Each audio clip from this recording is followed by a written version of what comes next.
What's going on, guys? Balkan Architect here, and the first time I heard about Revit, it was in 2014 actually.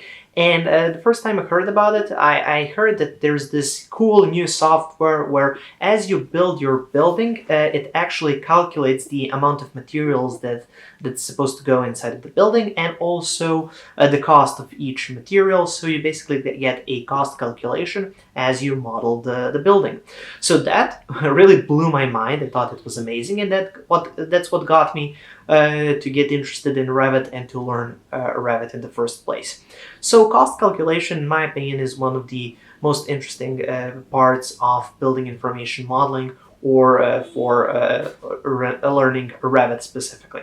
In today's video, I decided to kind of outline the whole process of cost calculation. How can you assign cost to different elements, to different materials, and then how can you use all of that information to build a schedule which will calculate the total cost for that building, or for that part of the building, or maybe for all of the walls in the building, and so on. And if you're interested a bit more in creating these cost calculations, and especially in creating schedules and quantity takeoffs in Revit, I have a whole course dedicated just to that topic. It's a really complex topic, and it takes a bit longer to really understand it and understand all of the tools and features that Revit has on offer, which will allow you to get a really accurate estimate of how many elements are built inside of the building, and also what's going to be the total cost of that. So if you're interested in that course, check out the link in the description.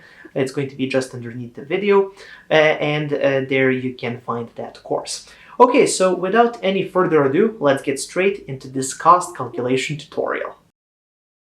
Okay, so here we are in Revit, and this is the building that I'm going to be using to explain everything. And again, as I said, you can find it on my Patreon if you're interested. Okay, so for calculating cost in Revit, we have different approaches for different kinds of elements or families. So in Revit, we have some system families, and then we have some component families. So system families are things like walls, roofs, floors, etc. And then the component families are things like windows, doors that we have over here, furniture, and so on and so forth. So these two types of families have a different approach when it comes to cost calculation.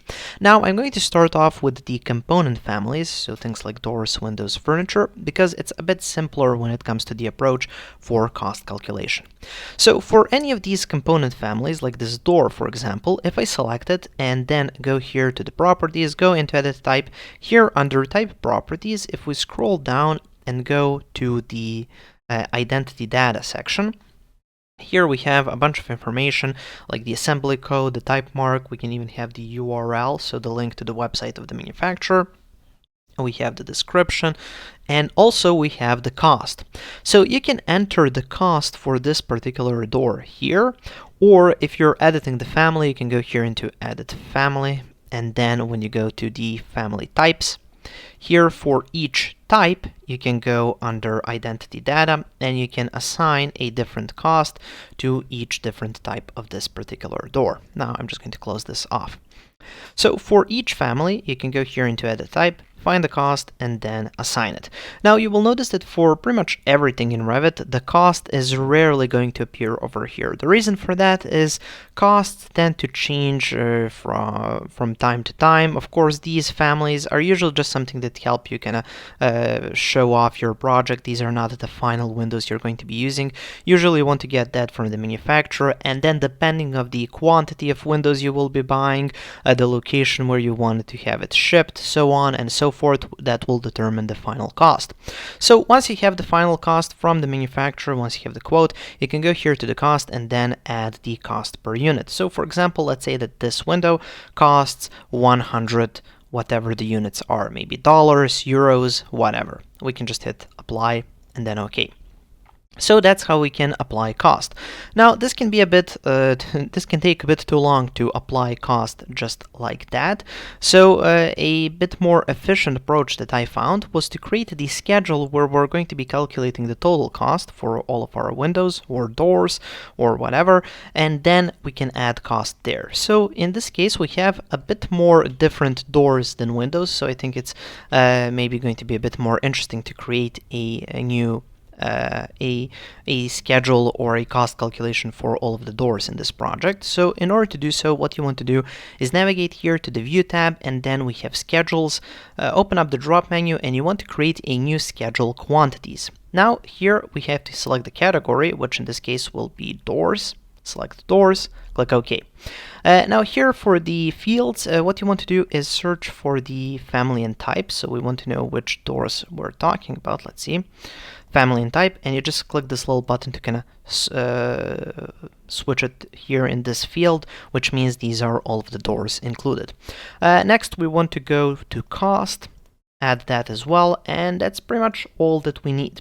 Now also, if I just click OK, that's going to create our schedule, maybe extend it a little bit. So here, as you can see, we have all of the different doors.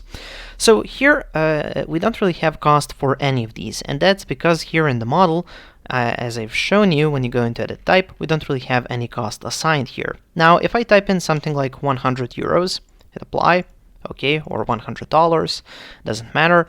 If I do that and change that that number here, or change the cost for this door, when I go here to the door schedule, as you can see, that was this door over here, and now it costs 100, whatever the units are. Now, also, here, for example, let's go to the floor plan. Here in the floor plan, we have this small single flush door, and this doesn't really have any cost. Now, if I go into the type, here you'll see there is no cost applied.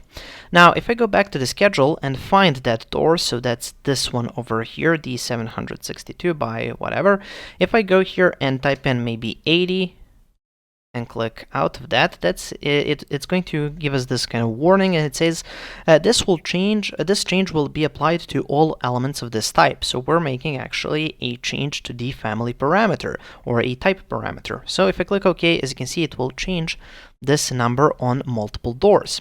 And also, if I go back here to the floor plan, select that door and go into edit type, here you can see the cost has been changed. So you can either affect the cost by selecting the individual family itself, going into edit type and changing the cost there, or you can do the same thing here in the door schedule.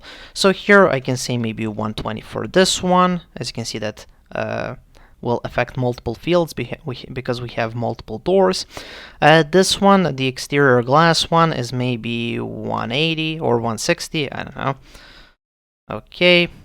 This one can be 90, and this one, oops, okay, and the garage door, let's say that's 600 because it's a larger door, okay, and now we have all of those units, or all of the costs entered into this field. Now, of course, as I said, this is something that you're going to get from the manufacturer or the salesman for that particular element of the building. Now, in order to calculate the total cost of all doors, what you have to do is go here then to sorting and grouping, go into edit, and just check here grand totals. Also, you want to go here to formatting, and for cost, you want to go here and check this to calculate totals. Click OK, and now that's going to give us the total cost. Now, if you know the units, what you want to do then is go here to Manage, go to Project Units, and then here for the currency, we can set the currency at whatever we want. So I can set it to maybe euros or dollars, that's okay. Okay, and now as you can see, this is $1,870 for all doors that are included in this project. Okay, so that will conclude the approach when it comes to component families. So if you want to calculate the doors, or the cost of all of the doors, cost of all of the windows, all of the furniture, and any other component families such as those, this is the approach you want to use. Now let's turn over to system families, where we have a bit of a different approach. So for doors and windows, we basically used an approach where we calculated the amount of units, and then we just added all of those costs up, and here we have the final kind of the final cost. But here for system families such as walls, we can't really calculate the unit cost or calculate the cost of one wall. So let's say one wall is $100, and then here we have 3 walls, so that's $300. This wall is obviously much longer than these two, so all of these 3 different walls will have different costs. So we have to calculate this by one of 2 approaches. So you can calculate the cost of, for example, these walls by the each individual material or by the finished wall itself. So, for example, you might already have a calculated cost for this particular wall by square meters or square feet or whatever. So by area, let's say 1 square meter of this wall costs 100 euros. You already have that calculation, so you don't have to calculate each individual material. You can just calculate by the area of the wall. So I'm going to be showing you this type of a approach first, and then we'll switch over to the approach where you don't have that information and where we have to input the cost for each individual material and then calculate all of the materials used in the entire project for walls. Okay, so let's go with the first approach. What I'm going to do now is go again here to View, go to Schedules, and then go to Schedule Quantities. Now here for the category, of course, select Walls, click OK, and then the approach is going to be pretty similar. So we want to have the family and type, and then we also want to include the cost. Let's see. But we need 2 additional parameters. So what we need is also the area parameter, because we're going to be calculating the cost by area. So let's include that area as well. And then also we need a total cost. So this will be a cost of 1 area unit. So for example, 1 square meter, the parameter will be entered here for the cost. But we're not going to be, we don't really know how many meters there are. So we have to calculate cost by area, or basically cost times area gives us the final cost of the entire wall. But we don't really have a total cost parameter here in the available fields. So for that, what we need to do is we need to create a new calculated parameter. So you click here and you have a calculated value. So let's call this one total wall cost. Now for the type, this is going to be currency, and for the formula, you have this little button which is really useful. It allows you to pick out different parameters. So let's go with cost times a little asterisk sign area, and now to equalize the units, you have to divide that by 1 square meter. So 1 meter to the power of 2, click OK, and we have that total cost parameter. Okay, so once we have that, let's click OK. And it's going to give us something that looks like this. Now here for cost, again, we don't really have that information. Now that information, if we go back to the 3D view, you can select each individual wall, go into edit type, and we can add that cost here. Now keep in mind, this is the cost for the entire walls with all of the layers. So this is what you want to use if you already know the cost of the finished wall unit itself. So let's say this costs, I don't know, like $80 per 1 square meter. Click OK. Go back here to the wall schedule. And now, as you can see here, we already have some calculations going on. So 80 times 39 square meters gives us the final cost. Now, of course, we have different types of walls. So we have this generic wall. Let's say that one is 50. Okay, we have this kitchen element. Let's say that one is 200.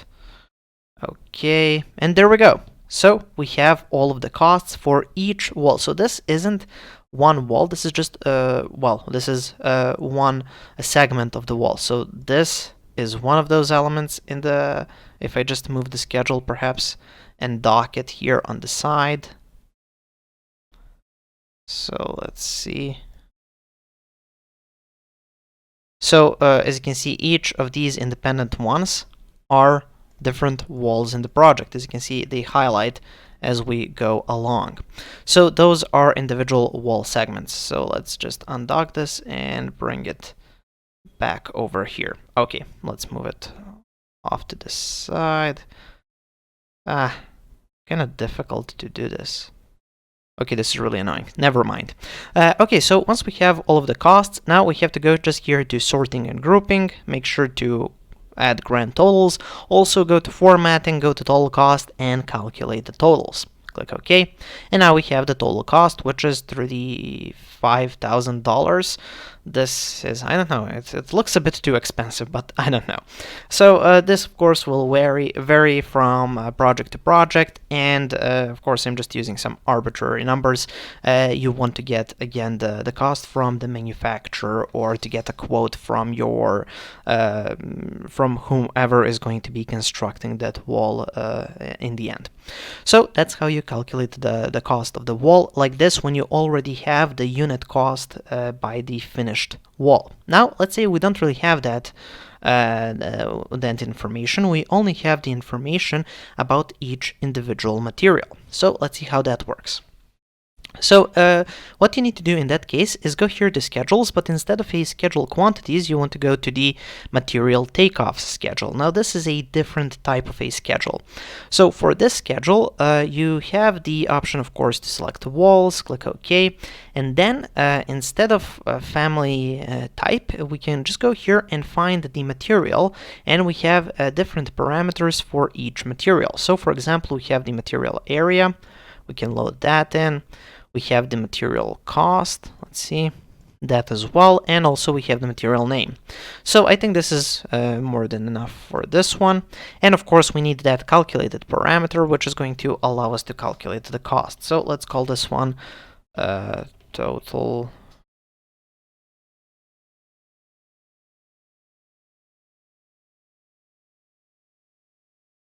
And then in parentheses, maybe we can say by material. Okay, so the formula is quite simple. Just make sure the type is set to currency. And the formula, again, it's the same approach. You go by area, okay, asterisk sign, so area times cost, click OK, and then just divide that by 1 meter to the power of 2 to normalize the units. Once we have this, we can just click OK, and then we can go here to sorting and grouping, make sure to add grand totals. And then also to formatting, go to total wall cost and add calculate totals, click OK. And we have something that looks a bit different. So we have a table that looks like this. Now here, this might be a bit confusing at first. So what I'm going to do is just sort this a little bit better by going here to sorting and grouping, and then sort by material name, and then add a blank line in between. Click OK. So now it kind of helps us view this a little bit easier. So as you can see here, we have the different materials by name. So here we have the air material, air infiltration barrier, we have the brick, we have the vault wall, we have gypsum wallboard, metal stud layer, plywood, vapor retarder, and so on. So we have each individual material that's used for constructing walls in this project, and then we can calculate that by area. Now, before I go any further, one important thing that I should probably mention is not all materials are, of course, calculated by area. Some are calculated by volume, for example. Now, this is a bit more complicated, and you have to learn more about filters and fields and sorting and grouping, and this is something that I explain in that schedules in a Revit course. So make sure to check out the link in the description to that course. It will help you understand this a lot better. This is just kind of an outline demonstration of how this all works. Now here, one important thing is this material cost. So for example, air doesn't really have a cost. I'm not going to enter anything here, but the air infiltration barrier, well, that does have a cost. So let's say that costs, I don't know, $20 per square meter. It's probably a bit more expensive, but let's add that. Okay, so where does this information appear? Where do we enter this cost? Well, if I go back here to the 3D view, go into edit type for this particular wall, and I don't want to go here to this cost over here. We want to go into the structure of the wall and then find the layers. So here we have that air infiltration layer. So that's the material here, and we can edit that material. So air infiltration barrier, and here under identity we have that cost, which is $20. So this material has now been assigned a cost per whatever the unit is. Now we can also find brick. Here we go, brick common, and we can add cost there. So we can say, I don't know, something like 50 and click OK. OK again, apply, OK. And when I go back to wall material takeoffs, now as you can see, the brick material has been set to 50, and here we have the additional information. When we calculate the area times cost, this is what we get. We can do the same thing here for this default wall. Let's say that's, I don't know, 80. For this gypsum wall board, let's go with 30, I don't know. And then you can do the same thing for the rest of these. This, I don't know, 60, plywood, 40. I'm just drawing out numbers here, it doesn't really matter. Again, in the end, we have something that looks like it costs way too much. But here, as you can see, we have the final calculation of each of these independent materials. Now, of course, we can go here to sorting and grouping, and then we can add a footer under each one and say calculate totals only. Click OK. So as you can see, you will have the cost per each individual material. So air is obviously 0. The brick is about 23 grand, and then this is like $900 for the default wall. Gypsum wall board is 18,000, and so on and so forth. And then here we have the grand total, which is around $100,000. So that's how you calculate the cost of all of the walls by materials themselves. Now, again, as I said, this is way more complex than this is way more complex in real life, and usually, to be honest, you don't really use Revit for this. In some cases, you can use Revit on smaller projects, but on larger projects, people tend to use additional software, which is a little bit better and user-friendly when it comes to cost calculation. So this is the approach when it comes to Revit. I hope I have outlined this a little bit better and easier for everybody to understand. As I said, if you want to go more in depth and understand how to use these Revit schedules to the best of your abilities, so you can get the most information, and you can manipulate these in such a way where that information is going to be extracted a bit easier, check out my schedules in Revit course. I think it's really important and really interesting. It's going to be the link in the description. Okay, so that's pretty much it for this tutorial. Thank you for watching. Please subscribe, make sure to like and share this video, and if you have any comments, questions, or suggestions for any future tutorials, make sure to leave them in the comment section below. Thank you for watching, and have a nice day.